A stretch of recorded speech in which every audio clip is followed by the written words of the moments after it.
여러분도 혹시 이런 경험 있지 않으신가요? 아침에 일어나 출근길부터 이미 무겁고 점심을 먹고 난 후에는 눈꺼풀이 천근만근 내려앉는 순간 왜 나는 이렇게 늘 피곤할까? 라는 질문이 머릿속을 맴돕니다. 사실 이 피로의 정체는 단순히 잠을 못 자서가 아닙니다. 우리가 매일 반복하는 작은 습관들이 조용히 에너지를 빼앗고 있는 것이죠. 첫 번째는 설탕입니다.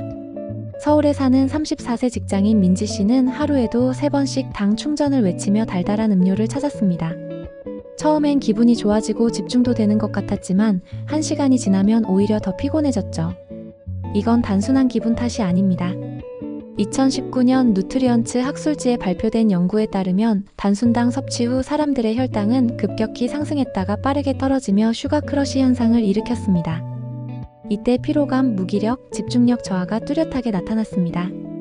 세계보건기구는 하루 총 섭취 칼로리의 10% 이하만 첨가당으로 섭취할 것을 권장합니다. 하지만 한국인의 평균 섭취량은 여전히 그 기준을 초과하는 경우가 많습니다.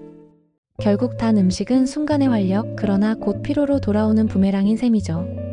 두 번째 이유는 운동 부족입니다. 많은 사람들이 피곤해서 운동을 못한다고 말합니다. 하지만 사실은 그 반대일 수 있습니다. 미국 조지아 대학교 연구팀이 2008년 발표한 실험이 있습니다. 규칙적으로 운동하지 않는 성인을 대상으로 6주간 가볍게 자전거 타기나 걷기 같은 저강도 운동을 시켰습니다. 그 결과 참가자들의 피로감은 65% 이상 줄었고 에너지는 눈에 띄게 증가했습니다. 직장인 김현수 씨도 비슷한 경험을 했습니다. 늘 오후 3시만 되면 졸음과 싸우던 그는 하루 20분 점심 산책을 시작한 지 한 달 만에 오후 피로가 사라졌다고 말했습니다. 오히려 일의 능률이 더 올라간 것이죠. 세 번째 이유, 아침 식사를 거르는 습관입니다. 뉴욕에 사는 대학생 사라는 시험 기간마다 아침을 건너뛰곤 했습니다. 하지만 오전 수업에서 집중력이 떨어지고 점심에 폭식하는 일이 잦았습니다.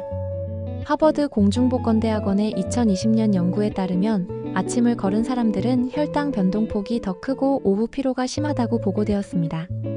반면 아침에 통곡물과 단백질을 함께 섭취한 그룹은 더 오래 집중하고 에너지를 유지했습니다. 결국 아침은 단순한 한 끼가 아니라 몸의 시동을 거는 연료입니다. 네 번째 이유는 오랜 좌식 생활입니다. 시팅 이즈 더 뉴 스모킹. 앉아있는 습관은 흡연만큼 위험하다는 말이 있습니다. 2015년 AIM에 실린 연구에 따르면 하루 8시간 이상 앉아있는 사람들은 조기 사망 위험이 15% 이상 증가했습니다. 뿐만 아니라 장시간 앉아있을수록 피로감과 두뇌 기능 저하가 나타났습니다. 실제로 일본의 한 IT 기업은 1시간마다 5분 걷기 제도를 도입했습니다. 직원들의 보고에 따르면 오후 피로도가 줄었을 뿐만 아니라 업무 창의성도 향상되었다고 합니다. 다섯 번째는 과도한 카페인입니다. 한국인의 연간 커피 소비량은 세계 상위권. 직장인 평균 하루 2잔 이상을 마십니다. 그러나 카페인은 양날의 검입니다. 2016년 JCSM 연구에 따르면 오후 3시 이후 섭취한 카페인은 수면 시간을 평균 1시간 이상 단축시켰습니다. 수면이 부족해지면 다음날 에너지가 더 떨어지고 결국 또 커피에 의존하는 악순환이 반복됩니다. 실제로 29세 회사원 지훈 씨는 아침 커피 없이는 출근이 불가능하다고 했습니다. 그러나 커피를 줄이고 오후에는 물과 허브티로 바꾸자 오히려 숙면을 취할 수 있었고 아침의 피로도 사라졌습니다. 여섯 번째 이유, 탈수입니다. 심지어 가벼운 탈수만으로도 피로는 찾아옵니다. 2012년 저널 오브 누트리션에 발표된 연구에서는 체내 수분이 1에서 2% 부족한 사람조차 집중력 저하와 피로감을 호소했습니다. 땀을 많이 흘리지 않아도 장시간 에어컨 아래 앉아 있으면 수분 손실이 일어납니다. 직장인들은 하루 종일 커피는 마시지만 정작물은 거의 마시지 않습니다. 그래서 물병 챌린지를 통해 매 시간마다 한 컵씩 마시는 습관을 들이면 에너지 레벨이 크게 달라집니다. 일곱 번째 이유, 스트레스입니다. 스트레스는 에너지의 가장 큰 도둑입니다.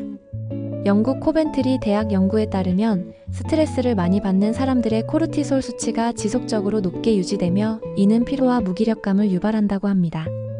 또한 2021년 한국 직장인 1000명을 대상으로 한 조사에서는 응답자의 72%가 스트레스 때문에 업무 에너지가 줄어든다고 답했습니다. 30대 직장인 수연 씨는 업무 압박으로 만성 피로에 시달렸습니다. 하지만 매일 밤 10분 명상을 시작하면서 아침에 눈을 떴을 때 몸이 한결 가볍다는 변화를 느꼈습니다. 8번째 이유는 간식입니다. 간식은 에너지를 보충하기 위한 것이지만 잘못된 선택은 오히려 피로를 불러옵니다. 2019년 AJCN 연구에 따르면 단순 탄수화물 위주의 간식을 섭취한 그룹은 섭취 2시간 후 졸음과 피로가 심하게 나타났습니다. 반면 단백질 식이섬유가 포함된 간식을 먹은 그룹은 에너지가 더 오래 유지되었습니다. 실제로 실리콘밸리 기업 구글은 사내 카페테리아에서 초콜릿과 과자를 줄이고 견과류, 그릭 요거트 같은 스마트 스낵존을 마련했습니다. 직원들의 만족도와 업무 효율이 향상되었다는 보고가 나왔습니다. 9번째 이유, 과식입니다. 특히 점심시간 이후 찾아오는 식곤증은 누구나 경험했을 겁니다.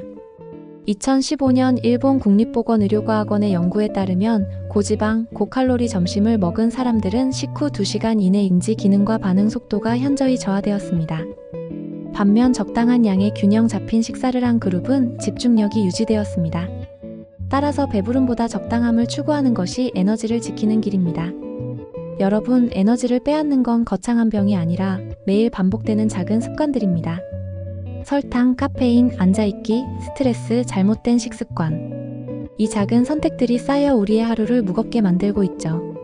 그러나 반대로 생각해보면 작은 습관을 바꾸는 것만으로도 우리는 더 활기찬 하루를 살 수 있습니다. 물을 한 잔 더 마시고 점심에 산책을 하고 아침을 챙겨 먹는 것. 이 소소한 변화가 결국 삶 전체의 에너지를 바꿀 수 있습니다. 오늘의 이야기가 도움이 되셨나요? 여러분의 에너지가 회복되는 그날까지 계속 함께하겠습니다. 구독과 좋아요 잊지 마세요.